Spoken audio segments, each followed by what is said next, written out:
now the next tight right-hander in our skid pad, I'll come in, get on some brake, holding the brake for a nice long period of time, and now I'm setting up for a long sweeper turn around our cabin.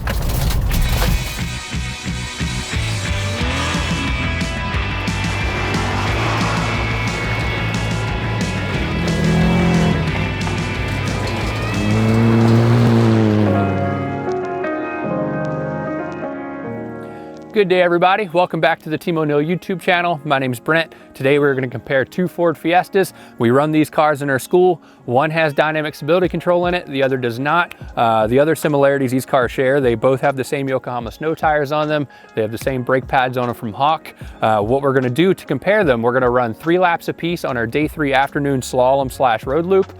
We're going to compare the times. We'll let you know which one's faster. And we're going to start with this red Ford Fiesta. That one does not have dynamic stability control in it. We're going to run 3 laps on it. We'll let you know what kind of time it runs. Let's get after it.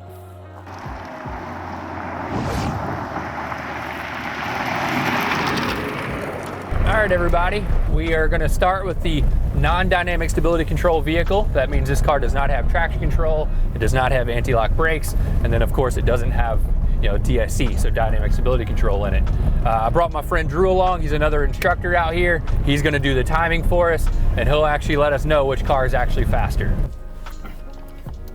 We got one car. We're doing 1 lap around the Monte, coming back up here to the top. 3, 2, 1, go.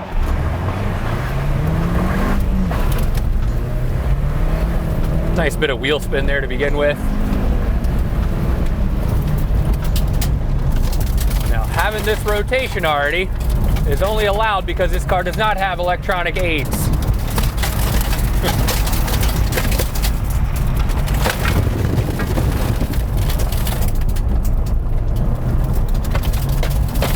We're going left.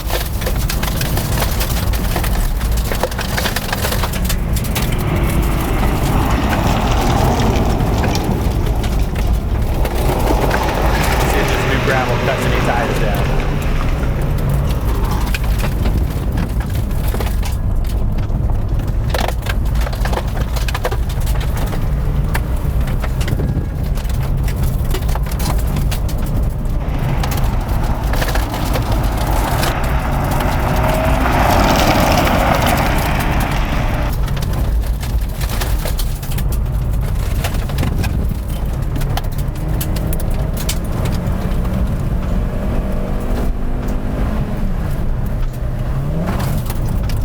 We got a 1 minute 16.73. Cool. Run 2, 3, 2, 1, go. All right, taking off here on lap 2. I got a little wheel spin at the beginning because this car does not have traction control. Coming into the first corner, trail braking in, looking through the next left. Again, staying on the brakes nice and long, getting the car rotated through the tight turns. And now the next tight right-hander in our skid pad, I'll come in, get on some brake, holding the brake for a nice long period of time, and now I'm setting up for a long sweeper turn around our cabin. And this is gonna head us into the shop turn, so it's a decreasing radius. I'll keep it out nice and wide on the entry, look to the inside, holding a nice long bit of brake to tighten the rotation. I'll track out a little bit, set for another right, looking for the crown up the inside, compromise my line a little to set for the next left-hand turn, and then back around the cabin to the skid pad again. And again, I'm able to kind of rotate the car a little bit more in this thing because it doesn't have dynamic stability control. I'm able to control the rotation only with my brake here. And now my eyes are looking all the way up to the hill, looking for the finish. I'll go to 3rd gear just before the end, and then finish. All right, we got a 116.85. So that is like a second faster, or just under a second faster? I think so. What was the last one? 116.73. So it's right, actually right on the money. Very consistent. 3, 2, 1, go. All right, taking off on run 3. And I'm coming into the first corner. It's pretty quick, so trail braking into it. Again, you'll learn trail braking here on our day 3 class. Long brake in the turn for the middle right-hand corner. Then we're coming into the skid pad, going relatively quick, so we'll set up for another trail brake. And then we'll head all the way around our long sweeping cabin corner, heading into the shop turn. And I want to keep it out wide. The shop turn's a nice decreasing radius. Look up the inside for the exit. Again, trying to find a little bit of crown to put the tires in. Then I'm going to compromise my line out of the next right so I can set for the next left. Look for a little bit of crown again. And then a long brake hold through the sweeper turn. A little trail brake into the next left.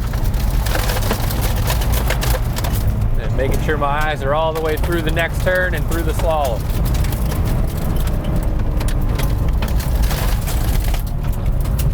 And now my eyes are going all the way up to the finish, left of her crest.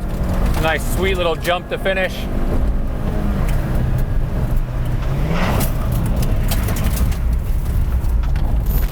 1:16:42. 1:16:42, really consistent. All right. Very close to the other two.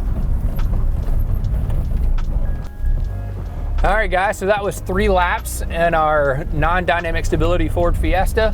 I think my fastest time was a 1:16:42. I was pretty consistent with all 3. The good thing about this car is I'm in full control. There's no computer systems trying to kick in on me. You know, if I start braking a little bit too hard, the brake pedal doesn't start kicking back on me like ABS. It allows me to slide and rotate as much as I would like. As a driver, we prefer that. Typically on the road, you won't even notice if your car does have dynamic stability controls. So that's what we're gonna hop into next, and we'll do 3 more laps in that. All right, guys, now we're in the DSC Ford Fiesta, which means it has all the electronic aids hooked up into it, the electronic systems. So it has traction control, it has ABS, it has dynamic stability control. Some of the things that the sensors that this car reads, it has a steering angle sensor, it's got a yaw sensor in the center of the vehicle, and it reads wheel speed sensors. That's how it can determine if one tire is spinning faster than the other, so it will know if it can cut throttle. Same thing on braking. It could tell if one tire is locking up and the other one might still be rolling, so then it applies ABS, anti-lock brakes, so it basically keeps that wheel rolling that's locked. As far as the stability control system goes, it kind of reads off the steering angle sensor and the yaw sensor. So if it reads that your steering angle is to the right, but yet the vehicle's kind of rotated and pitched to the left, it's like, oh man, something's screwed up here. So it can actually cut throttle on you and then apply the brakes on one side of the vehicle to help straighten you back up. I usually refer to it kind of like sticking a kayak or a canoe paddle in the water, you know, to help turn you. You know, the car kind of does the same thing for you. I will count you in. 3, 2, 1, go. All right, so taking off, it already cut a little bit of throttle on me when I got wheel spin at the beginning of it. I'll come in, I'll brake relatively hard. Got a tiny bit of ABS on there. And again, with that one as well. So ABS might be kicking in just about every corner. All right, so I had a little bit of stability control kick in through that one. Again, I got a little too much rotation for the vehicle. And again, out of that I turn as well. I was full throttle, but it wouldn't let me have it all the way. And again, it cut on me a little bit again. Still trying to run that same clean line though. Keep it out wide on the entry and then look up the inside for the exit. And then I'll slide back out again for another right-hand turn. Again, having a good late apex line, setting for the next left.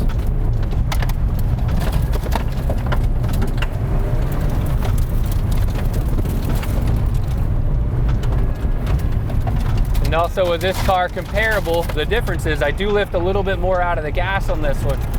Just so I don't constantly keep the traction control from cutting throttle on me.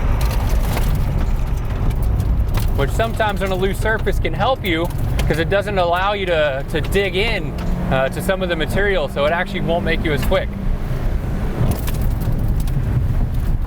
All right, we got a 1:17.77, so a little slower. Yeah, about a second slower, because there's a couple times on these long, fast sweeping corners where it will start to cut throttle on me because I get just a little bit too much rotation. All right, run 2, 3, 2, 1, go. All right, already had traction control kick in on the start again, just like run 1. Coming down the hill, braking hard into the first turn, little bit of ABS there. And looking through the long, sweeping left-hand turn. I'll come in for a trail brake through the right. being patient on the exit, try not to get too much traction control kicking on. Long sweeping left-hand turn around the cabin. Oh, there's a little dynamic stability control kicking in on me. It applied some brake on the right side of the vehicle, then also cut some throttle on me. All right, now looking up the inside for the exit. Now I'm full throttle here. It's not quite letting me have everything I want out of it. Late apex in the right-hand turn, setting for the on-camber left. Then another long sweeping right. The sweeper turns is really where this thing is a little bit slower. You want to be able to stay hammered down and full throttle through the whole turn, but it just won't let you. A little trail brake for the next left, looking for the grip through the next right, and then eyes are all the way up the hill to the finish. I'm also noticing the power on the exit. I'm not quite able to shift to third as soon as I was on the non-dynamic stability car. 118.29. Oh, so even slower. Even slower. All right, I'll do some experimenting with this third run. I'll try to just keep it a little bit smoother, try not to piss any of the systems off, and maybe we'll run a faster time. All right, third run. 3, 2, 1, go. All right, again, I'll try to keep everything to a nice minimal wheel spin, much lighter brake, and just basically try to keep that rear end underneath me the whole time. Trying not to get the systems kick in on me to cut any power. So it's a lot more like kind of coasting through the corners, just trying not to work the vehicle too much. And as I say in circle track racing, keeping the car free. Just try not to slide too much, not let it understeer, not let it oversteer. Which is honestly a bit more boring because as a driver, we always like the car to turn easy for us, so oversteer is a bit easier to deal with for us. Can be the same for you too if you come sign up for a class at TEAMO'NEIL.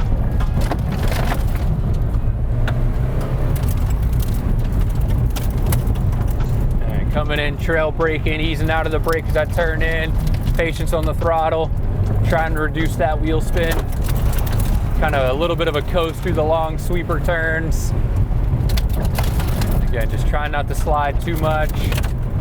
And then eyes are up the hill to the finish. Got my traction control light flashing on me. All right, third run, we got a 118.34. All right, so that was, it's about 2 seconds slower, 1.5 to 2 seconds slower for a course that's not even a mile long.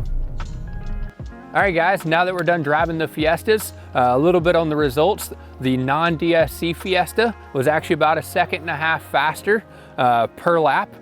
The reason is it would actually let you be able to drive into the corner a little bit deeper. You could get a little more rotation. And then as you are rotating, it would actually let you keep the power on so you could pull out and actually get a little wheel spin and kind of find some grip underneath the gravel on top so you could carry more momentum.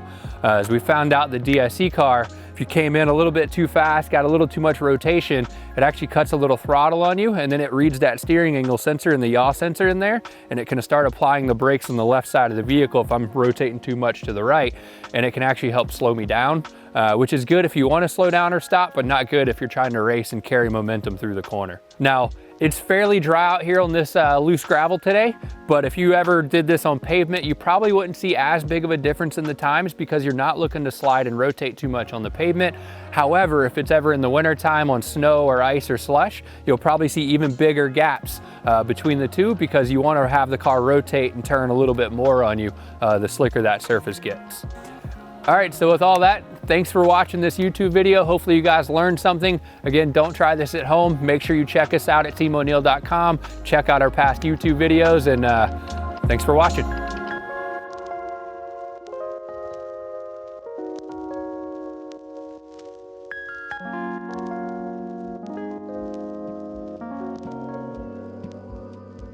Hey, this is Chris Sear, CEO and partner at TEAMO'NEIL.